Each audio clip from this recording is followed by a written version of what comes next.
produced unbelievable results for the Métis to be recognized in Canada, to educational rights to be as Indigenous communities. He is here with us. This is a rare moment, and for us to have such a person, a dignitary like Joseph Magnet, to come here and address all of us here, and it's a great privilege and honor to welcome Joseph Magnet here.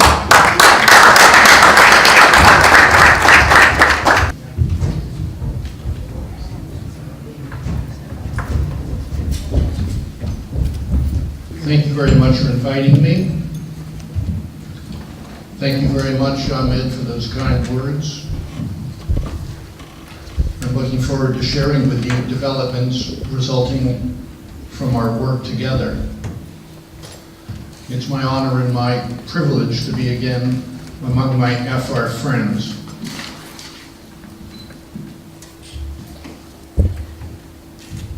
I first met with FR leaders in 2010 and again in 2011.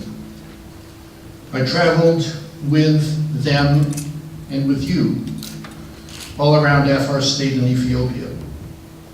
I met hundreds of Eritrean FR refugees and listened intently to your stories.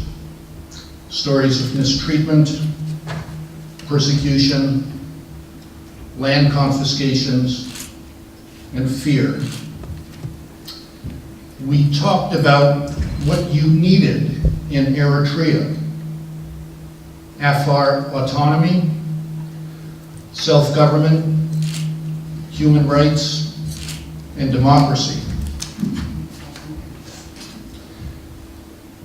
I met with the Afar elders, with the leaders of the Waredas, with the customary leaders, and over some days of discussions, we refined your ideas. And you asked me to capture your ideas and document. So together, we set out what you had agreed on in a solemn declaration. In the Samara Declaration, you condemned Eritrea for its violation of Afar rights. You expressed your resolve to join together with other nationalities in Eritrea to establish a new, liberal, democratic regime. You expressed your resolve that Eritrea should be based on the rule of law and human rights. You demanded equality for all Eritrean nationalities. You demanded indigenous rights. You demanded self-government for the Afar people in an autonomous Danakil inside a federation of Eritrea. You asked that the Afar control their lands and resources, not the center. You demanded protection for the Afaric language. I explained to you that what you were demanding were the normal demands made by national minorities and indigenous peoples all around the world, and that in the modern regimes, these demands were satisfied in all countries where there were sizable national minorities the size of the FR. All of them.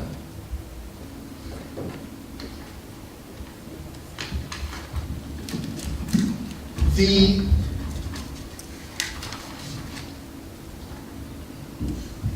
document you created, the Samara Declaration, was open for signature. 5,000 Afar signed it within weeks, including the president of Afar state in Ethiopia, his cabinet, his high officials, elders, clan leaders, thousands of refugees and ordinary Afar. No one expressed dissent. And since that time, the Samara principles have been adopted by Afar communities in the diaspora around the world.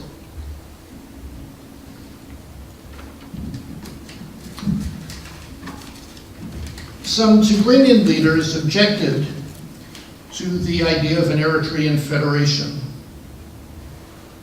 Many Tigrinian leaders preferred the vision in the Constitution of Eritrea 1997, a centralized model that concentrates power at the center, brings control of all lands and resources to the center, which is unlike the Samara Declaration, which distributes power to the nationalities and gives the nationalities control of their lands and resources. So, the Afar representatives reached out to their brother and sister nationalities to explain the merits of its model, trying to unite behind a common vision. A difficult conversation.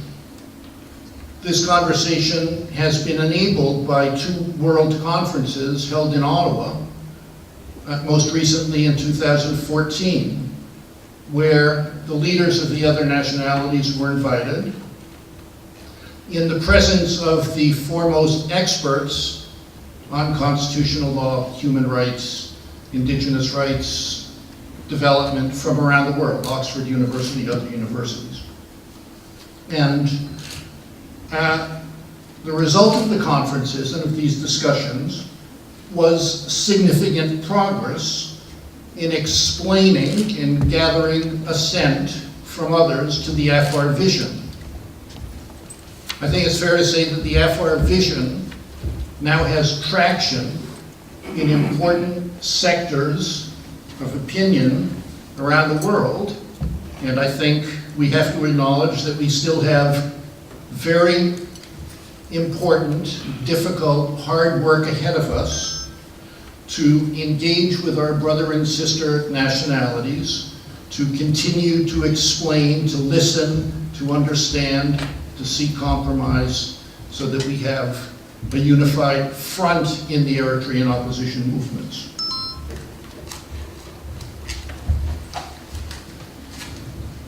You also asked me to bring the Afar case to the attention of the international community.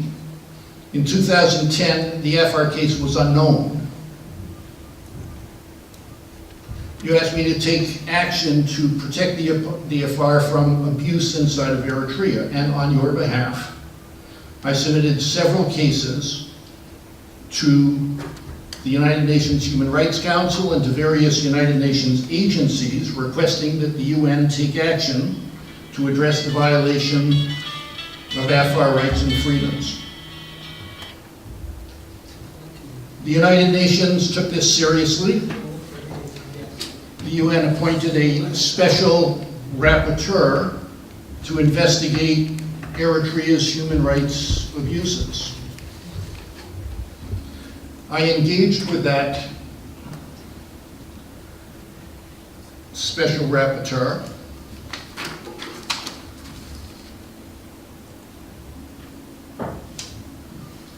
four times.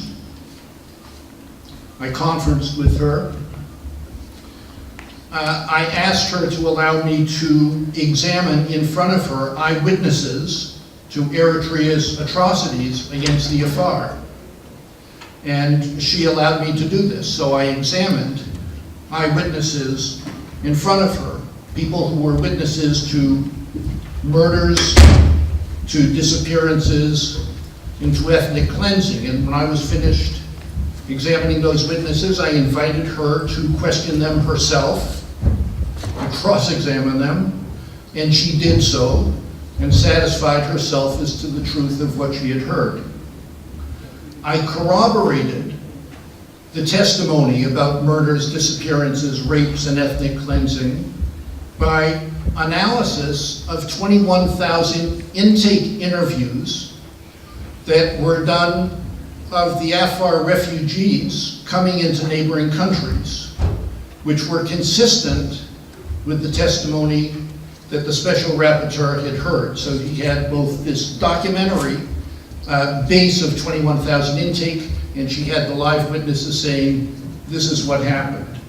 And on that basis, which is as a lawyer, that's a large evidentiary base, she concluded that the allegations we had made on your behalf were true. And she reported that to the United Nations Human Rights Council.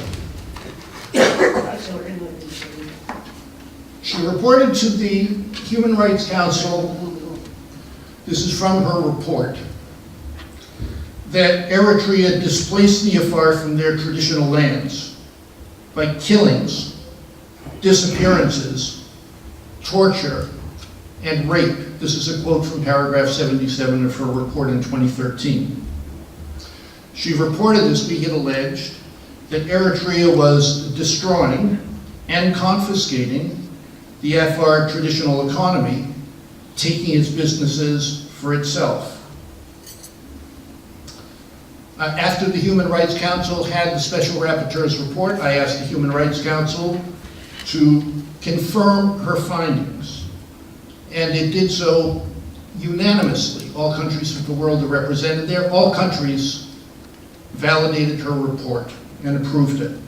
Today, all nations of the world endorse these findings. And as a result, Eritrea is increasingly isolated.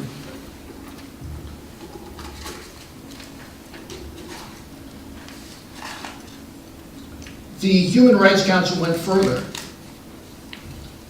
It appointed a respected commission of inquiry on human rights in Eritrea.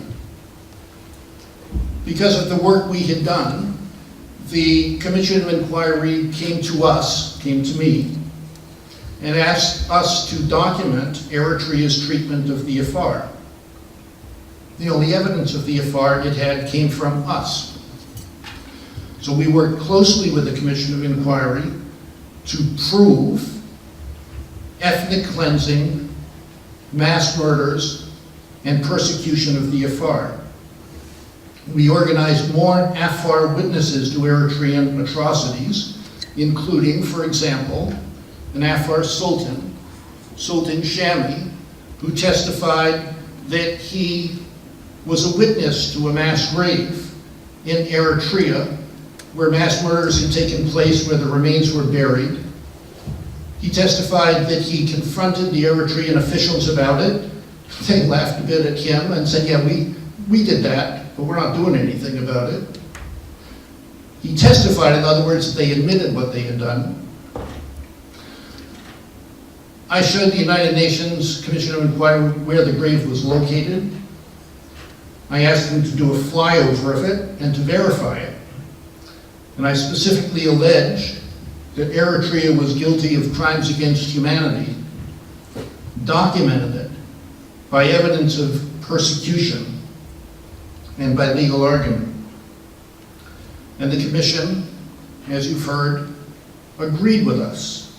It said it had, and this is from paragraph 294 of its report in June, it had reasonable grounds to believe that the Afar were persecuted, and it therefore concluded that Eritrean officials had committed the crime of persecution, a crime against humanity, exactly as we had alleged and proved. The Commission of Inquiry made severe recommendations to the General Assembly of the United Nations and to other United Nations bodies, including that the Security Council determined the situation of human rights in Eritrea poses a threat to international peace and security. That the Security Council, which has authority to do so, refer the case of Eritrea to the prosecutor of the International Criminal Court, and that the Security Council impose sanctions, travel bans, asset freezes on the persons responsible. I gave the Commission of Inquiry the names of Eritrean officials who committed some of these atrocities. The Commission of Inquiry compiled files on them, and it asked all UN member states to exercise their jurisdiction to arrest the people responsible for crimes against the Afar. This is a picture of the former president of Yugoslavia, Slobodan Milosevic, who was accused of crimes against humanity, was arrested, sent to the International Criminal Court for prosecution. This is the position in which the Eritrean high officials are now. As counsel to the Afar victims, if the security takes action to refer the case to the criminal court, I will prosecute the criminals responsible on behalf of the victims and on behalf of you.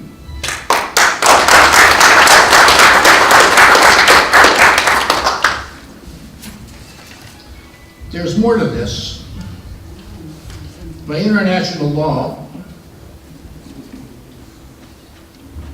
all states have a duty to protect the persecuted. The Afar are now persecuted inside of Eritrea. The duty to protect can legitimate military and other actions by all member states of the United Nations. Our team will discuss with high officials in countries in the Horn and elsewhere. Tomorrow we're meeting with the EU. We will discuss this with them, what the duty to protect requires of them. Something must be done. People cannot be left there as a duty. It is not hollow. International law must speak by actions.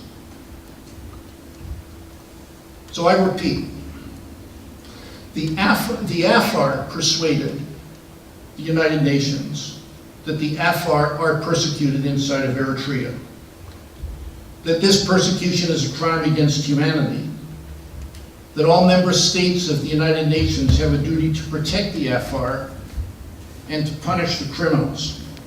This is your achievement. We acted on your behalf. You accomplished this. On the use of the your people came forward as witnesses. Your people had the courage. Your people achieved this.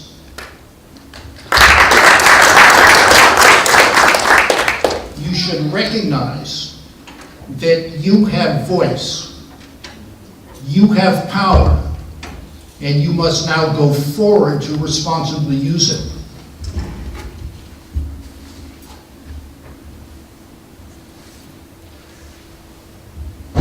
I recommend that you look very good. I recommend that you consider consulting with the government of Ethiopia and the government of Djibouti about making representations to the Security Council. Ethiopia will have a seat on the Security Council beginning in 2017, so you will have a voice there. You have an Afar state, you have officials, you have an Afar voice, you have a conduit to the center, and through the center you have the means to access the Security Council. What should you ask the Security Council to do? I recommend that you consider asking the Security Council to establish a safe zone for the Afar in Dankalia so that they are no longer persecuted.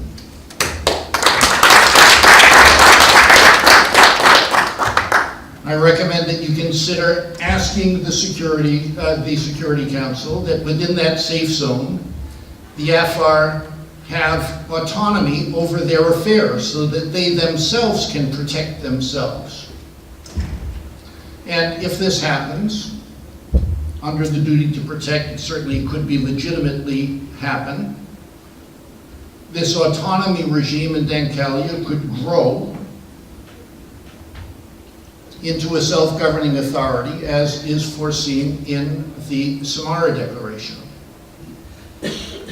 I'm recommending that this is something that you think about, consider if it's right for you. Now, Eritrea went through a constitution-making exercise in 1995-1997. President Afwerki picked the chair, Barakat Habdi Selassie, an American scholar of Eritrean descent. He reported to the PFDJ, who influenced the process. The constitution he produced is a highly centralized Stalinist-type constitution, a product of the times. The PLF were socialists. They thought this was the perfect little thing. But it's not perfect for the Afar. It attempts to create an all-embracing Eritrean ethnic identity and to use all means and policies to suppress the ethnic identities of the nationalities, including the Afar. There's no guarantee for power in the region. There's no power sharing with the minorities. There's no provision for Afar autonomy. All the lands are owned in the central state and distributed by them, and the central state is using that power. All the natural resources belong to the central state, not the regions. In other words, all of the Afar resources, all of the Afar lands are dispersed by the central powers, and nothing comes back to Afar now. There's no provision in that 97 Constitution for the Afar language or for minority rights. I don't think this is the right model, and I invited the chair of the Constitutional Commission that drafted it, Professor Selassie, to Ottawa to engage in a dialogue about it. And he accepted the invitation. We organized again world experts, some ambassadors, and we had a good discussion over a couple of days. And Professor Selassie was convinced, and said so on video, that with respect to the centralized constitution, he did not really consider the problem of minorities or the Afar, and that he had made a mistake, his language on video. And that if he could do it over again, he would make sure that the Afar autonomy was guaranteed, iron guaranteed in his words.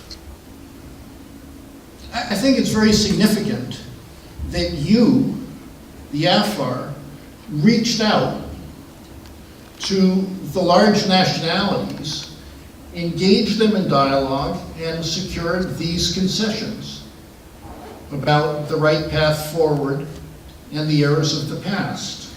It shows that, again, you have voice, you have power, you can change minds. You also have a model that has its own force, its own attractive power.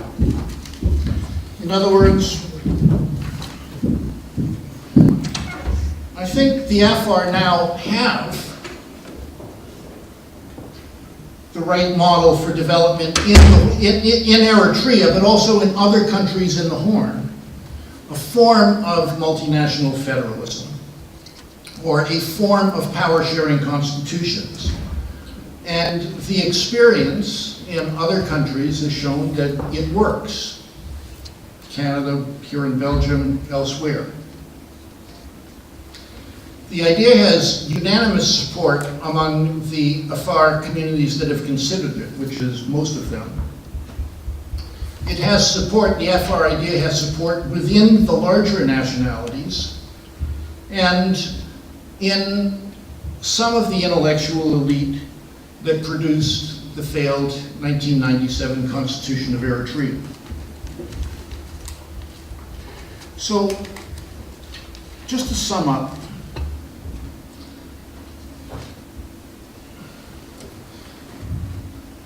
we are at an inflection point. I was saying at lunch to our colleague that we're at the 11th hour. things are not going to stay as they are for long. This is certain.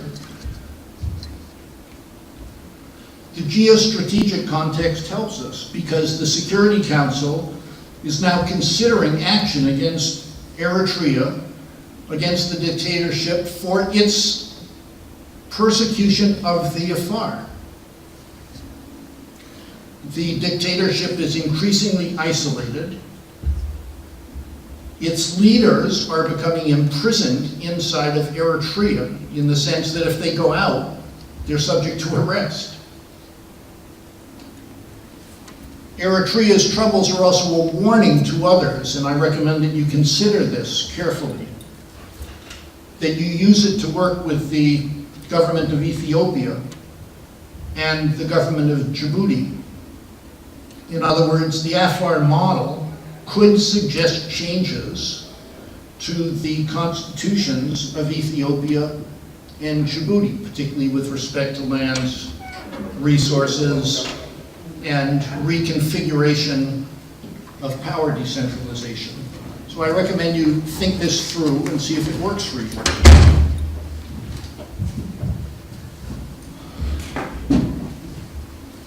The Afar have a vision how they want to be governed in Eritrea, possibly in the other countries of the Horn.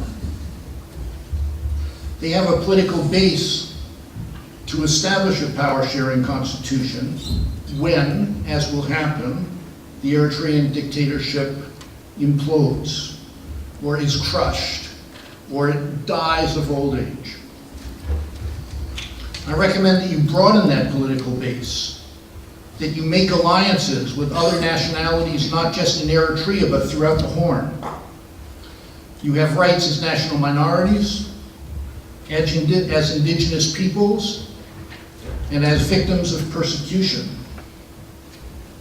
I'm recommending that you work with the government of Ethiopia, the government of Djibouti, for changes that respect your rights and that deepen your autonomy.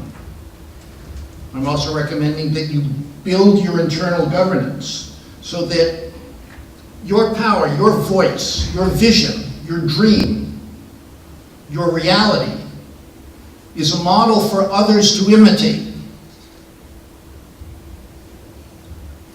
You should have confidence in your successes. They are real. Their successes in the diaspora, their successes at the United Nations. This is your time.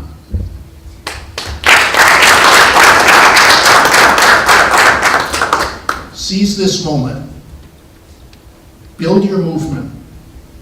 Your progress is real and durable because your cause is just. You've got the right constitutional model. You have momentum. You are gathering strength. Your spirit is strong. Do not stop. Thank you.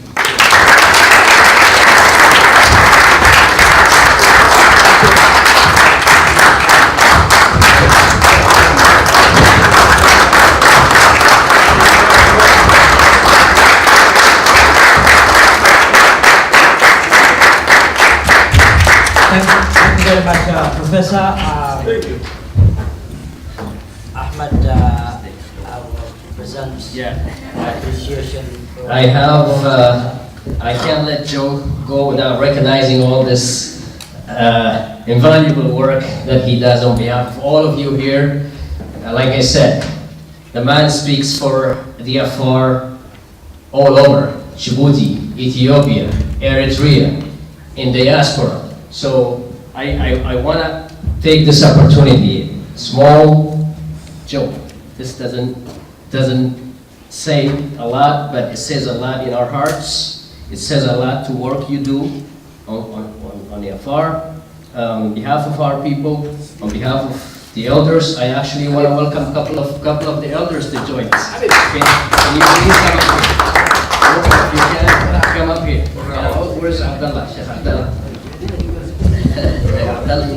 Please come here, because this is a moment we have to cherish, and I'm here.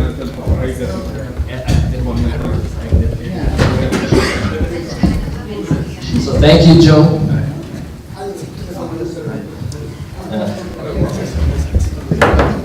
So thank you so much for this. This is an award for most outstanding advocate on behalf of our people, on behalf of our refugees, on behalf of our sultans, on behalf of our women, on behalf of those who cannot speak for themselves. So I'd like to congratulate Joe, and I'd like to say thank you.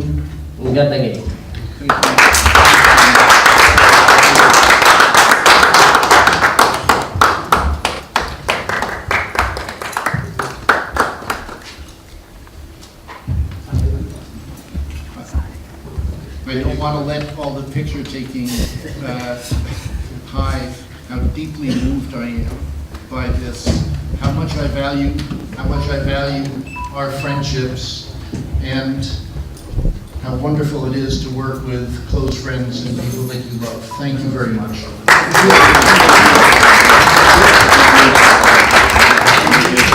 Thank you, Joe. Thank you.